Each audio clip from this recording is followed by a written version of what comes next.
I didn't mean to stay. I meant to walk out of that dim studio with its mirrored walls and soft neon lights bleeding like secrets across the floor, get into the car, and drive home to the man who believes I am still the safest place he knows. But I stayed, and that choice has been replaying in my head like a song with a broken refrain, trapped between guilt and wonder. If this were a cleaner story, a prettier one, I'd tell it like a cautionary tale. Woman loses her way, finds it again, returns humbled and forgiven. But I don't have the neat version. I have the version where I tasted a life that didn't belong to me and craved it with the hunger of someone who'd been starving and didn't even know it. I have the version where I was both the sin and the sermon. My name is Elise. I've been married to Daniel for 8 years, steady, quiet years that looked good in photographs. We have a townhouse with a blue door and a basil plant I always forget to water. And on Sundays, we drink coffee in the kitchen, standing barefoot, pretending it's enough. For a long time, it was. Love doesn't announce it's fading like a weather report. It disappears in degrees. A skipped kiss at the door, a laugh that lands wrong, a silence we call comfort because the alternative would mean looking too closely. The first time I walked into Pulse, the boutique gym everyone in our neighborhood treats like a temple, my body felt like a confession. I wasn't out of shape exactly, but I had become softened, not just physically. There is a kind of soft that creeps into the soul when nothing challenges it. I signed the waiver, and an impossibly kind receptionist handed me a towel that smelled faintly of citrus and peppermint. "You're going to love it here," she said. I didn't believe her, not yet. Then I saw him. Leo Rivera wasn't the biggest man in the room, just the most certain. He moved like the music was inside him, like the beat agreed with him first. Sharp jaw, eyes the color of late afternoon, and a voice that could lean low without sounding like it was trying to own anything. He called the class to attention with a clap, and the room obeyed. I obeyed. His presence was a gravity I didn't know I could still feel. "New face," he said after class, when I was pretending not to die next to the foam rollers. "Elise, right?" He remembered my name from check-in. People say that's a trick. It felt like being seen. How'd it feel? "Like waking up on the wrong side of an earthquake," I said, wincing. He laughed quick, surprised, genuine. "You've got good posture," he said, eyes twinkling with something I didn't want to name. "You just need a place to put your strength." I carried that sentence home. Put my strength somewhere. I cooked dinner and asked Daniel about his day, and he told me about a vendor who'd messed up an invoice, and we made small jokes about it, and I kissed his shoulder in the hallway. And still, there was a thin, humming thread inside me I couldn't silence. I went back to Pulse the next morning, then again the next night. Each time, I told myself it was just the endorphins, the feeling of discipline returning. But it wasn't just that. It was the way Leo corrected my form with 2 fingers lightly at my shoulder blade. The way he said, "There," when I stabilized, like we'd both been waiting for me to arrive. The way the mirror caught us both, and for one dangerous second, I liked the way I looked beside him. "Smoothie?" he asked on day 4, after a class where my legs shook and my heart did something unholy. A new place opened around the corner. First-timers get a free shot of spirulina, which tastes like pond. I laughed. I said yes. It was just a smoothie, except it wasn't. We shared a bench under a trailing plant wall like a living curtain, and he asked me about my work. I told him I manage ad campaigns for a regional chain that sells scented candles, that it sounds more glamorous than it is, that sometimes it feels like I am always arranging someone else's light. "You fix other people's glow," he said softly. "Who fixes yours?" I didn't answer. He didn't push. He sipped his pond and smiled. "You've got a fighter's spirit. It's louder than you think." I went home and watched Daniel fall asleep on the couch mid-episode, the TV painting his face in flickers. He looked kind. He is kind. He is the best man I know. And still, something in me was knocking from the inside, persistent and impossible to ignore. The next week blurred. The movements got sharper, the jokes easier, the closeness closer. I kept telling myself we were orbiting, close, then far, then close again, never colliding. That was the lie I preferred, that gravity could be honored without impact. Then one evening after class, the studio emptied like a tide. Leo stayed to wipe down the floor. I stayed to pretend I was stretching. "You don't have to keep apologizing to your body," he said, bending to pick up a stray towel. You can just let it be what it is. Something in me cracked like ice under a careful foot. I'm married, I blurted. It came out like I was warning him or myself. He nodded. Okay. He didn't look away. That doesn't make you a ghost. I should have left. Instead, I stood there in the humming afterglow, the air smelling like eucalyptus and effort, and I let him close the tiny distance between honesty and consequence. My heart fumbled. The mirrors waited. The music, still faint in the background, gave us its steady, terrible beat. I didn't mean to stay, but I did. And that's when the story really begins. The first rule of pretending is believing it's temporary.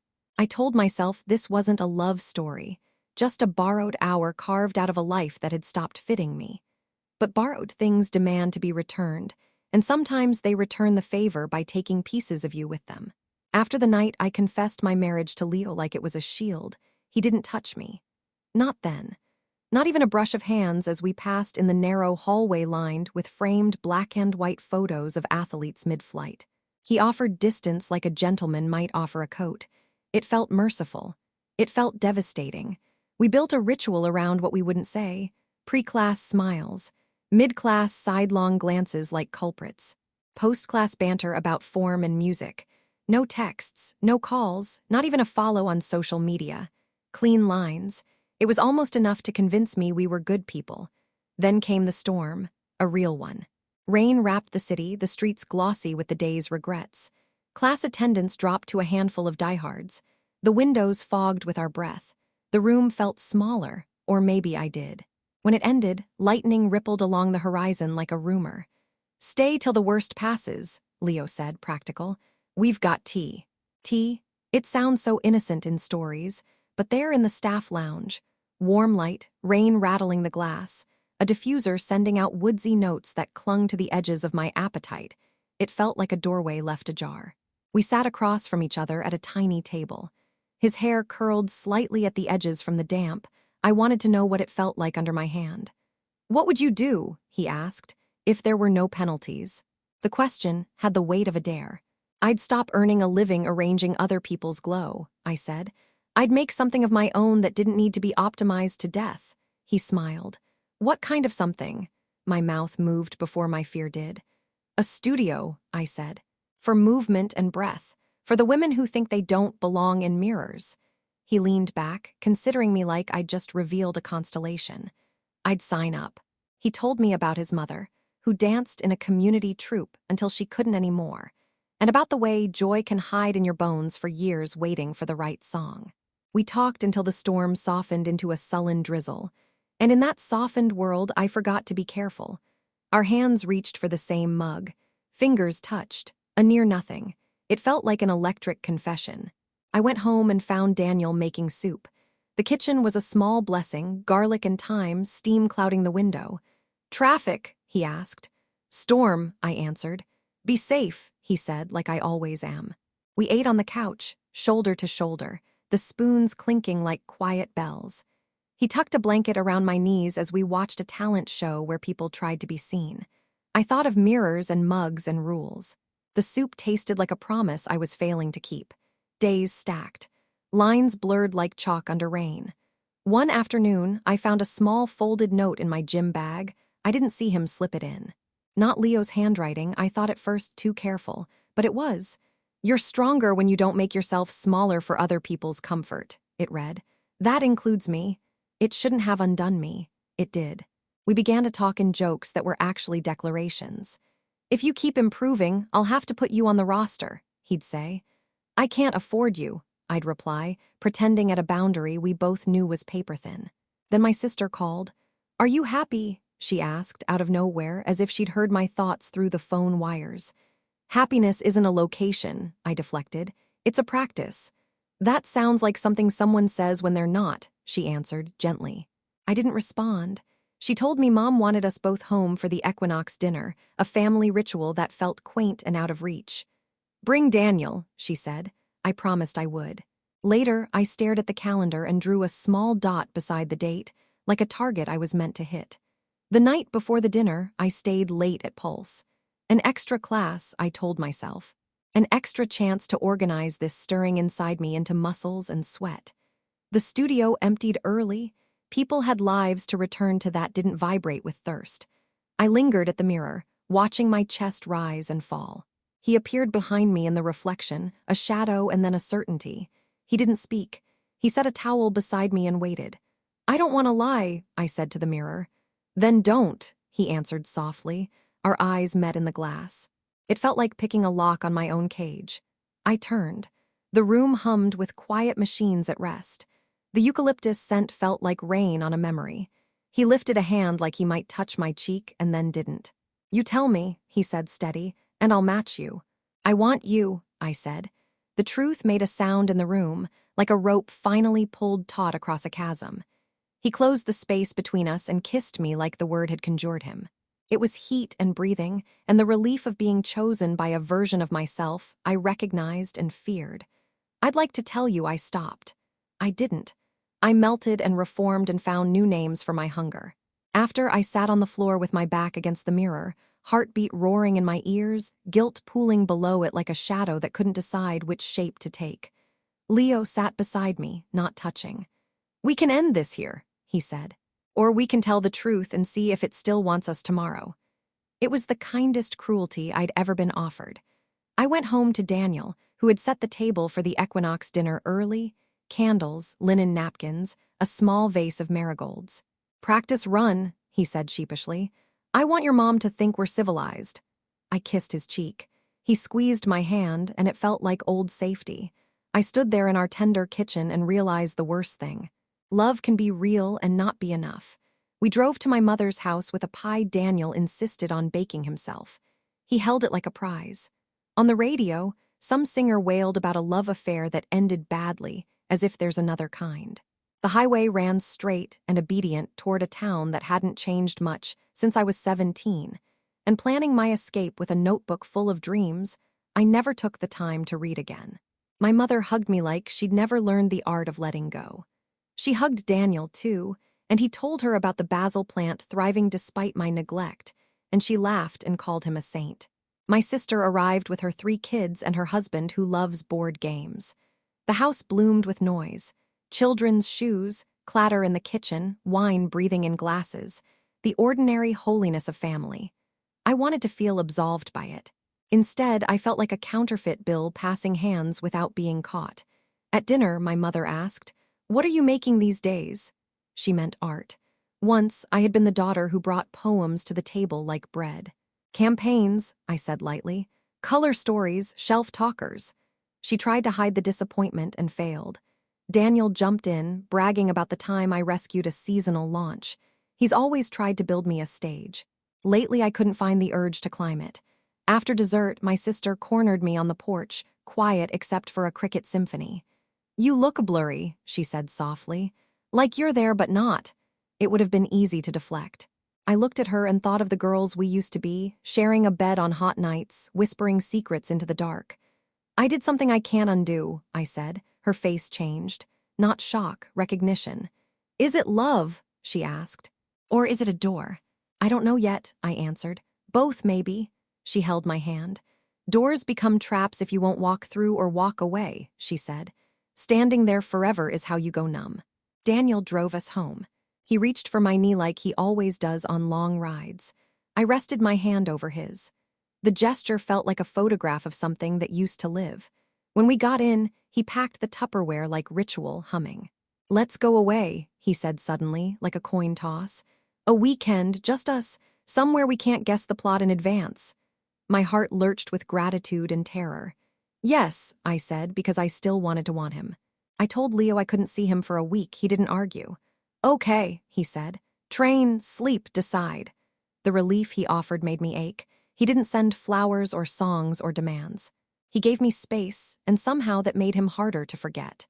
The cabin was a clean cut of quiet, pine and glass and sky. We hiked. We made dinner. We made love in the morning light, and my body remembered the choreography we'd written years ago. For a minute, maybe 2, I thought, we can fix this. Then I felt myself drift mid-kiss, my mind stepping away to the mirrored studio, the eucalyptus and the ache of choosing. I came back to myself with a shame that tasted like tin. "What's wrong?" Daniel asked, not accusing, concern wrapped in cotton. I shook my head. I don't know, I said, the truest lie. He nodded. He didn't push. He stacked the dishes like careful bricks in a wall we were both pretending not to see. On the last night, we sat by the fire pit and watched sparks lift into the dark like impatient prayers. Do you ever wonder who you'd be if you'd left earlier? I asked. He looked puzzled. Left what? Anything, I said. A job, a city. A story, he thought about it. I think I'd be the same, he said, just with different jokes. I smiled because it was so him, also because it made me sad. We drove back in silence that felt less like comfort and more like anesthesia. At home, he went for a run. I went to Pulse. Of course I did. I told myself it was to test a decision. That's the trick, calling compulsion by noble names. He was there, calibrating the sound system. He looked up and didn't smile the way a man does when he knows the joke is over. He just nodded like a pact. How was the cabin? He asked. Beautiful, I said, and my voice broke on the second syllable. He didn't rescue me. He waited. I want to stop lying, I said. To him, to me, to this room. The truth felt like stepping barefoot on cold tile, clarifying, brutal. We can end, he said, and the softness in his voice almost undid me again. Or we can tell him and see if the world ends for a bit and then keep spinning. I stared at the window, where my reflection hovered over the city like a ghost who wasn't done haunting.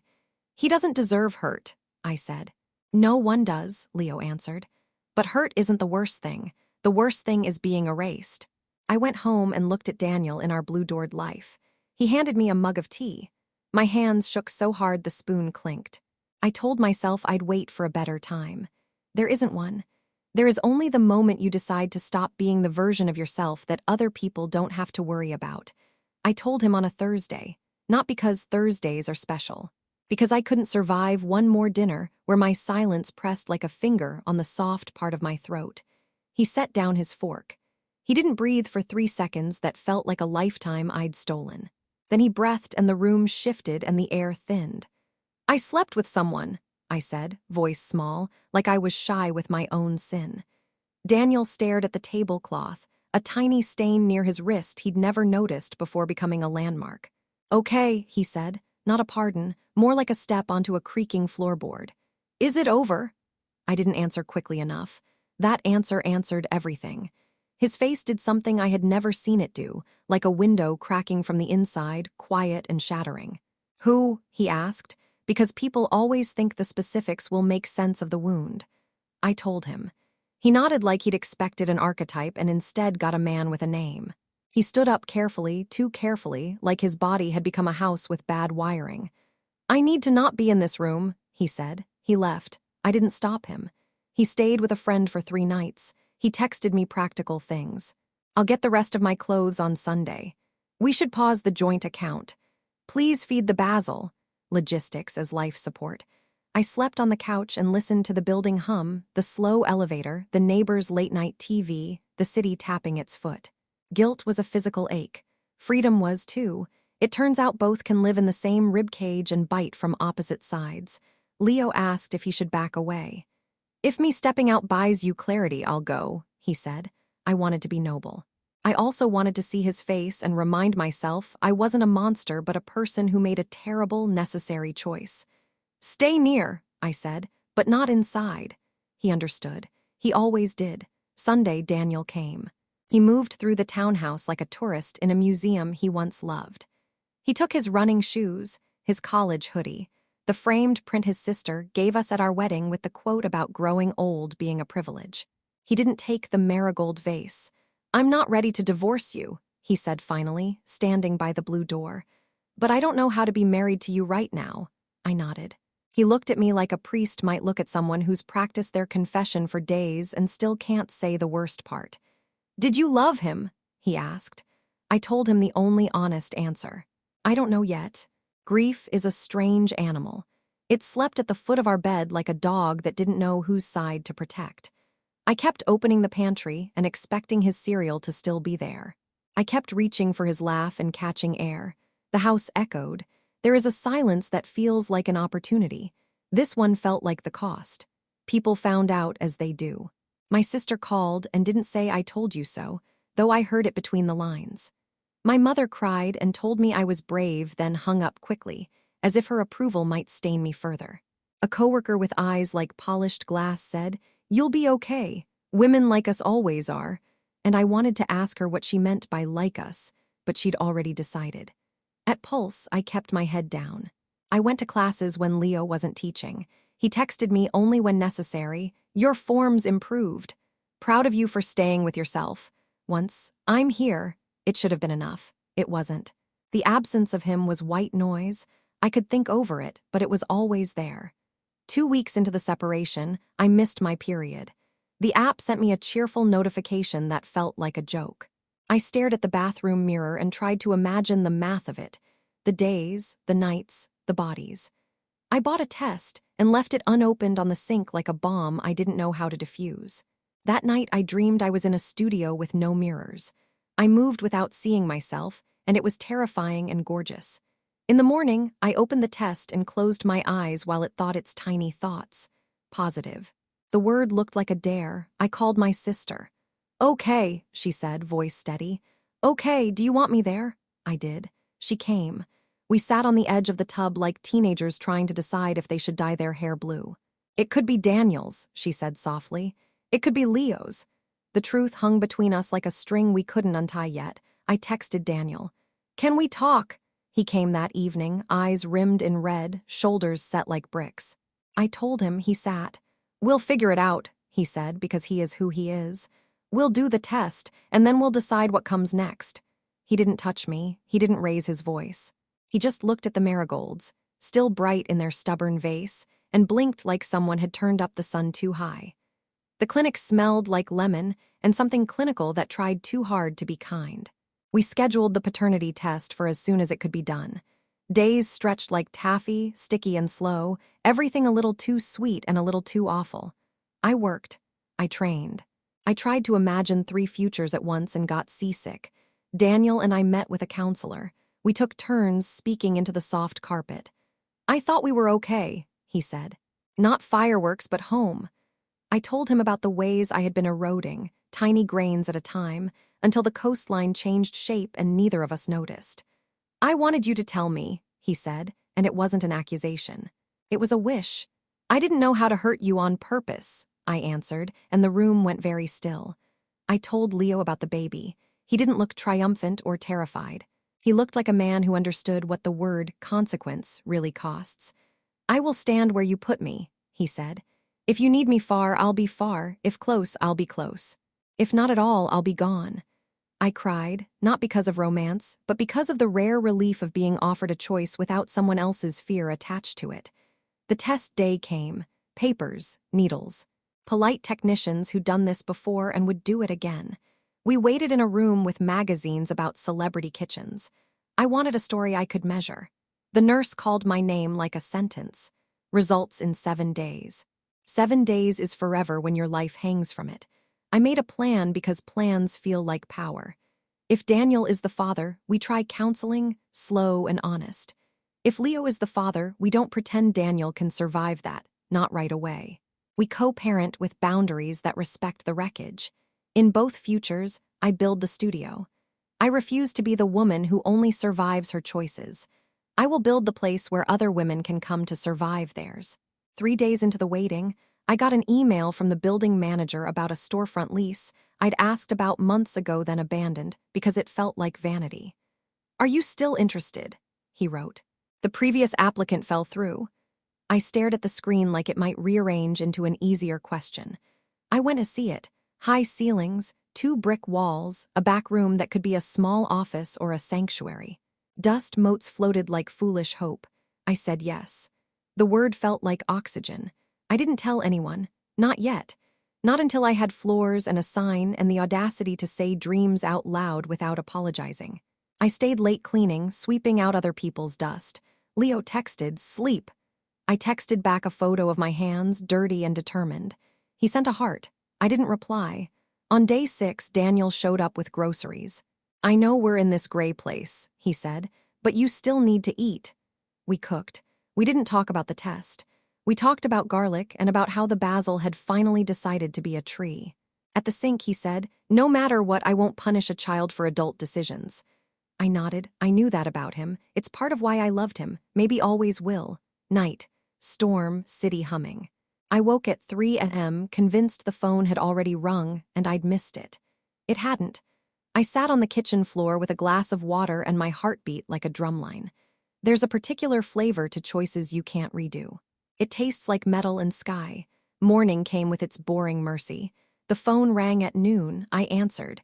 The nurse asked me to verify my date of birth. Paper rustled. "We have your results." The world funneled. "The probability of paternity for," she read the name. She kept reading. I heard the number.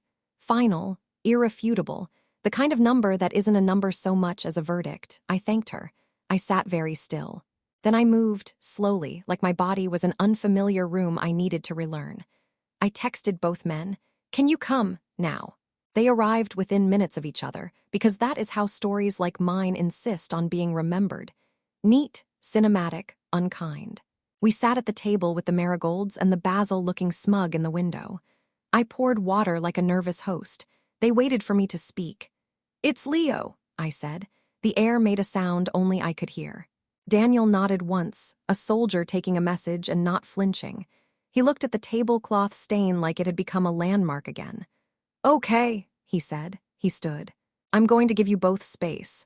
I reached for his sleeve without thinking, then pulled my hand back. "I want to be your friend one day," I said, voice breaking. He swallowed. "Me too," he said and left. The door clicked shut with a finality I will hear in my bones for years. Leo didn't move. He didn't smile. He didn't tell me it would be okay. He asked, "What do you need?" Like the answer might rewrite his life. "I need to do this without lying to myself," I said. "I need you to know I don't want to make us a redemption story. I want to make us a true one." He nodded. "We will be who we are," he said, "and we will be who we become." It sounded like a blessing and a warning. We told our families. There were reactions, the predictable and the surprising. My mother sent me a box of baby clothes she'd saved for decades and a note that said, "Make something beautiful out of your ruins." Daniel's sister texted me a single line. "I still love you." Leo's mother called me Mija and told me she would show me how to make a rose conlech that cures sadness, and I cried so hard I scared myself. I signed the lease. I painted the walls a color that looked like morning. I hung mirrors and left one wall bare on purpose, a place to move without watching yourself. I put eucalyptus in the diffuser because some ghosts deserve a room. I named the studio Threshold because that's what we are when we're brave, doorways, not destinations. On opening day, a handful of women came. They were all versions of me and none of me, mothers and daughters, athletes and beginners, the brave and the tired. I told them we would breathe first. I told them their bodies weren't apologies. I told them choosing themselves might rearrange their lives, and that rearrangement might be the most honest art they ever make. We moved. We sweated. The room filled with something I had chased and finally caught. Not permission, not absolution, presence. Later, Daniel came by. He stood in the doorway, unsure. I walked to him. We smiled like people who have climbed out of a shared wreck and are counting their fingers. "It's beautiful," he said, and I believed him. We laughed about the basil plant thriving like a stubborn metaphor. We made plans for calendars and boundaries that didn't try to trick us into pretending. When he left, he hugged me just long enough to register a history without reopening it. Leo built a crib. He did it in my living room while I read the instructions and made 2 wrong guesses he refused to let me count as failure. "We're a team," he said, and the word team felt safer than the word fate. We took a birthing class where a woman with warm eyes told us pain can be a passage, not a punishment. I wrote it down like scripture. The baby came in a room bleached with light and terror. I screamed like a woman who trusted her animal self, and then there was a small, slippery miracle on my chest, wailing like a siren and then sighing like the sea. We named her Saul, sun, proof that the world keeps making light even when we don't deserve it. People ask sometimes, in whispers or in comments they think I don't see, if I'd do it differently. If I'd go back and slam the door on the studio and the smoothie and the kiss and the storm. I don't know how to answer in a way that satisfies them. I know this. I don't believe in tidy. I believe in thresholds and the cost of crossing them. I believe in making something beautiful out of the ruins we make and the ones made for us. I believe in telling the truth even when it splits the room. The mirrors in Threshold reflect everything: the good, the hungry, the tender, the wrong. I've learned to look anyway. Not because I like what I always see, but because turning away is how I got lost. Saul sleeps in the office while women move in their honest bodies and leave glowing, not because the world changed while they were inside, but because they decided to change anyway. Sometimes Daniel drops off Basil and a joke. Sometimes Leo and I fight and then learn, the way all true partners do. Sometimes I wake up at 3 a.m. and listen for the small breathing that reorders my priorities without asking. And sometimes, when the studio is empty and the eucalyptus is soft in the air, I roll out a mat and remember the first time I didn't mean to stay. I stayed. I stay still. Not as a sin or a sermon, but as a woman finally belonging to the life she chose.